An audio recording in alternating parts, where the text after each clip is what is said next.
सीधे आपको महाकुंभ प्रयागराज ले चलेंगे, जहां पर सीएम योगी आदित्यनाथ संबोधित कर रहे हैं। स्वच्छता और स्वास्थ्य कर्मियों से प्रारंभ की है अभिनंदन करने का इस कार्यक्रम में मंच पर उपस्थित प्रदेश सरकार में मंत्रिमंडल के मेरे वरिष्ठ सहयोगी उप मुख्यमंत्री श्री केशव प्रसाद मौर्य जी,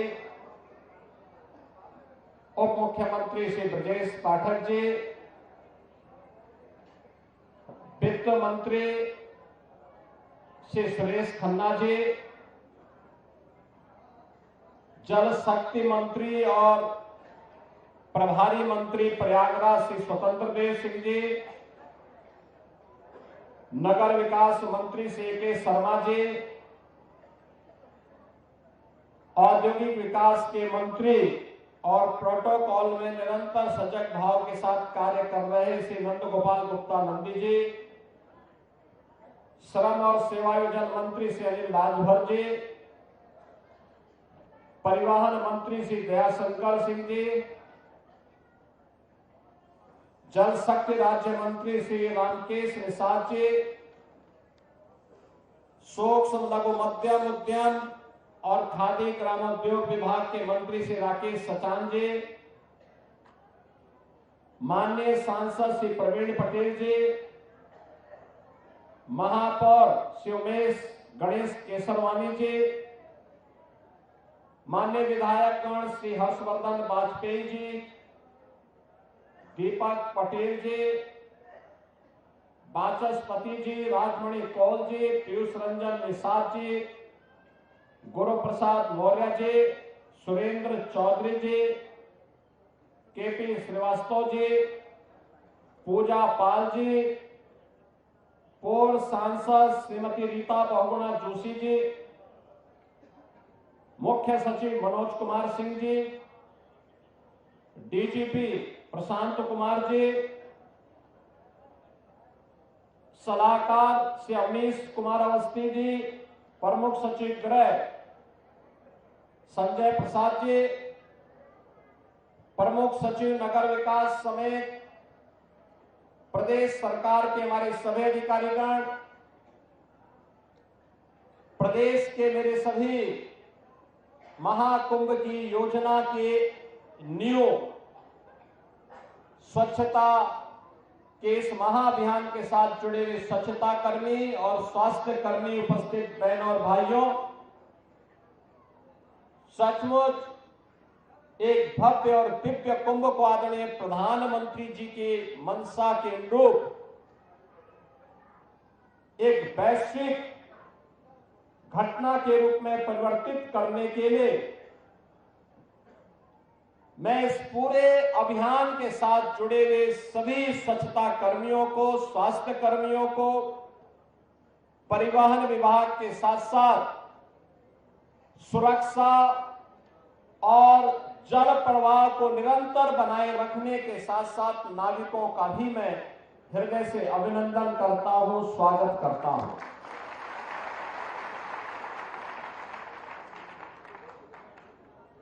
टीम भावना से जब कोई कार्य होता है तो उसके परिणाम ऐसे ही होते हैं जैसे प्रयागराज महाकुंभ के आज हम सबके सामने है। नए भारत का नया उत्तर प्रदेश आस्था और आर्थिकी का एक नया आधार देकर के प्रयागराज मेला प्राधिकरण, प्रशासनिक अधिकारियों, पुलिस अधिकारियों ने साबित कर दिया कि थोड़ा भी राजनीतिक इच्छा शक्ति हो और उनको सही सपोर्ट हो तो परिणाम कुछ भी लाया जा सकता है। और वो परिणाम आज इस रूप में हम सबके सामने आया है। इसके लिए मैं प्रयागराज मेला प्राधिकरण के अपने अधिकारियों को, प्रशासनिक अधिकारियों को, पुलिस के अधिकारियों को और विभिन्न विभागों के सभी अधिकारियों को भी हृदय से मैं उनका धन्यवाद करता हूं, अभिनंदन करता हूं। बहनों और भाइयों, शुरुआत में ही प्रधानमंत्री जी 13 दिसंबर को प्रयागराज महाकुंभ के इसका शुभारंभ करने के लिए यहां की परियोजनाओं का उद्घाटन करने के लिए आए थे। उससे पहले भी और उस दौरान भी उन्होंने बहुत सारा मार्गदर्शन दिया था। भारत सरकार के सभी अधिकारीगण और सभी मंत्रालय इस आयोजन को उत्तर प्रदेश सरकार के साथ मिलकर के सफलता की नई ऊंचाई तक पहुंचाने के लिए प्राण प्रण से जुटे थे। रेलवे है, सिविल एविएशन है, पैरामिलिट्री है, यानी हर विभाग ने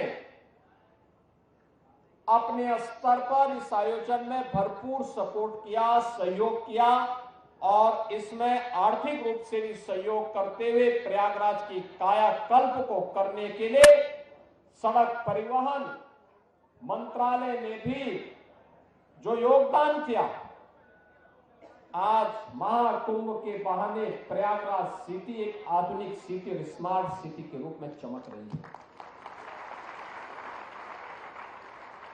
मैं जब यहां पर आपका अभिनंदन कर रहा हूं तो मैं इसके लिए आज प्रयागराज वासियों का भी अभिनंदन करूंगा, जिन्होंने पिछले 2 महीनों के अंदर बिना किसी संकोच के इस पूरे आयोजन को अपने घर का आयोजन माना। मुझे मालूम है जिस सिटी में 20 से 25 लाख लोग रहते हैं, उस सिटी में अचानक 5 करोड़ 8 करोड़ लोग आ जाएंगे, क्या स्थिति होगी। जिस घर में 5 सदस्य रहते हैं, अचानक 10 लोग आ जाए तो हालत खराब होती है। और यहां तो 20-20 गुना लोग आ रहे थे स्थिति में, लेकिन प्रयागराज वासियों ने पूरे धैर्य के साथ, हंसी खुशी के साथ कहा कि निसाब ये तो हमारा अपना आयोजन है। और प्रयागराज से ही प्रेरित होकर के पूरे प्रदेश में इतना बड़ा आयोजन, जिस मार्ग से तीर्थ यात्री और श्रद्धालु गए, पूज्य संत गए, उनके अभिनंदन के लिए, उनके अभिवादन के लिए, उनके स्वागत के लिए उत्तर प्रदेश वासी वहां पर उमड़ते हुए दिखाई देते थे। उनके स्वागत के लिए, उस धरती का धूल चूमने के लिए वह वहां पर उतावले से प्रतीक्षा करता था, उनका स्वागत करता था, आतिथ्य सत्कार करता था। यह उत्कृष्ट उदाहरण जो प्रस्तुत किया है उत्तर प्रदेश वासियों ने, मैं इसके लिए उत्तर प्रदेश वासियों को भी हृदय से अभिनंदन करता हूं, उनका स्वागत करता हूं। बहनों और भाइयों, महाकुंभ ने उत्तर प्रदेश के अंदर आध्यात्मिक टूरिज्म के कई सर्किट दे दिए। एक प्रयागराज से मां विंध्यवासिनी का धाम होते हुए काशी का, जैसे प्रयागराज में 13 जनवरी से 26 जनवरी तक पूरा समागम था, करोड़ों की संख्या में। कोई दिन ऐसा नहीं था जिस दिन मिनिमम 1.5 करोड़ श्रद्धालु न रहे हो, और ये संख्या 10 करोड़ तक पहुंची थी।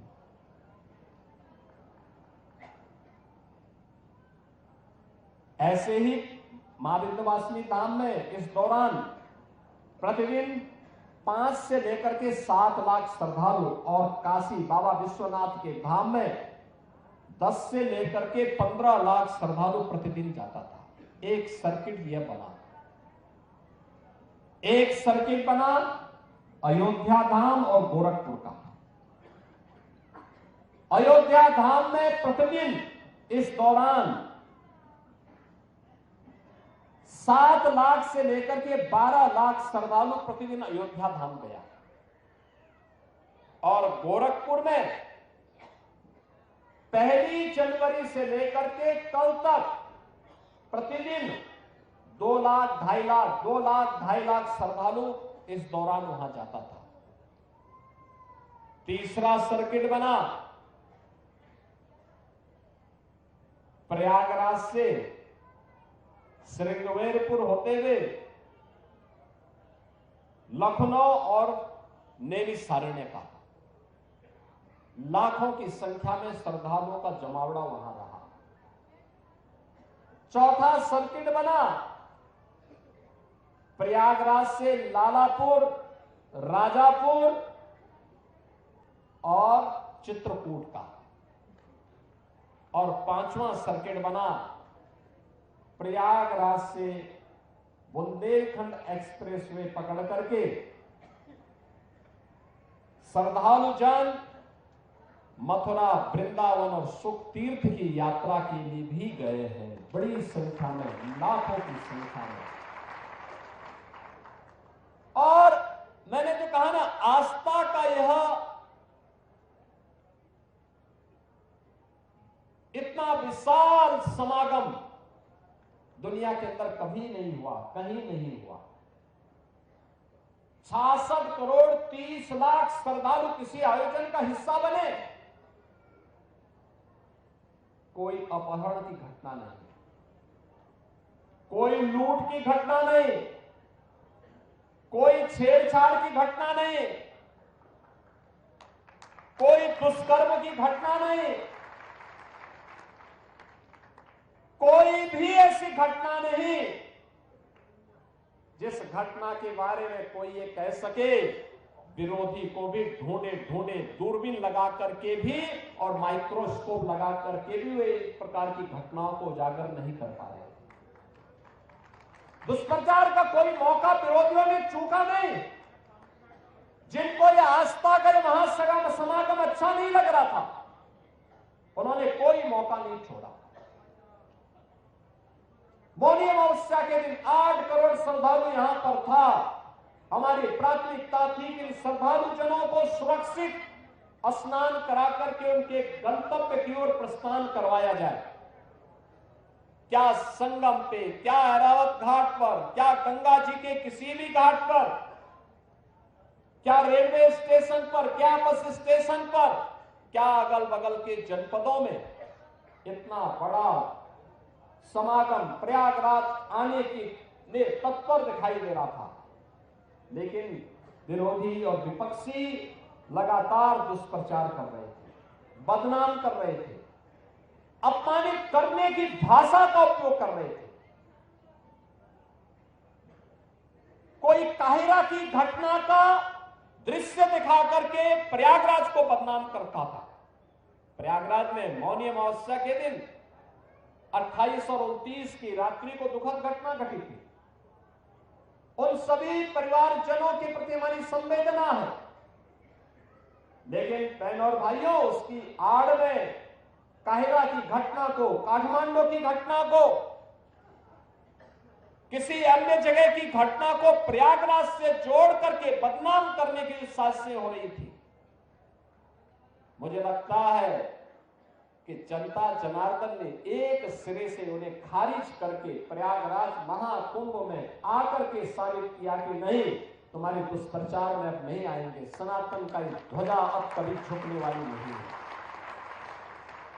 और जो भी प्रयागराज आया उसने 2 बातों की चर्चा जरूर की, जिसका उल्लेख आदरणीय प्रधानमंत्री जी ने अभी हाल ही में मध्य प्रदेश में अपने उद्बोधन में कहा।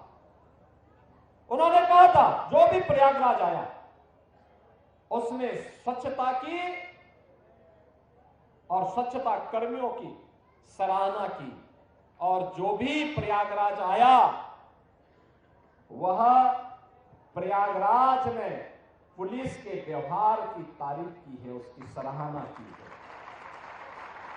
ऐसे लगता था जैसे सबका अपना आयोजन हो, जैसे घर का किसी आयोजन में होता है ना, पूरा परिवार मिलकर के उस आयोजन को सफलता की ऊंचाई तक पहुंचाता है। ऐसे ही उत्तर प्रदेश सरकार के इन सभी विभागों में, क्या स्वच्छता कर्मी हो, क्या स्वास्थ्य कर्मी हो, क्या सिंचाई विभाग के कर्मी हो, क्या जलापूर्ति के कर्मी हो, क्या सुरक्षा कर्मी हो, क्या परिवहन विभाग के कर्मी हो, इन सभी ने इसे अपना घर का आयोजन बना करके इसको भव्यता देने का काम किया, सफलता की नई ऊंचाई तक पहुंचाने का काम किया। तब इतनी बड़ी संख्या में श्रद्धालु इस आयोजन का हिस्सा बन पाया और इसीलिए प्रयागराज वासियों ने भी इसको अपना आयोजन मानकर जगह जगह लंगर लगाए, अभिवादन किया, अपनी स्वयं की परेशानी को भूल करके इस आयोजन का हिस्सा बने, जनप्रतिनिधिगण इस आयोजन का हिस्सा बने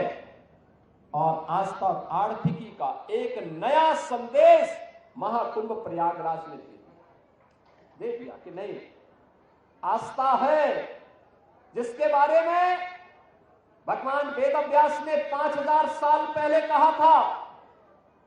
उन्होंने कहा था उस समय भगवान वेदव्यास 5000 साल पहले एक ऐसे महर्षि हुए थे, त्रिकालदर्शी ऋषि हुए थे, जिन्होंने भारत के वैदिक ज्ञान की परंपरा को लिपिबद्ध करके आने वाली पीढ़ी को दिया था, एक संहिताबद्ध करने का काम किया था। भारत के अंदर वेदों को संहिताबद्ध करने का कार्य रहा हो, पुराणों को लिखने की शैली वर्तमान पीढ़ी को देने के लिए इसकी शुरुआत भगवान वेदव्यास ने की।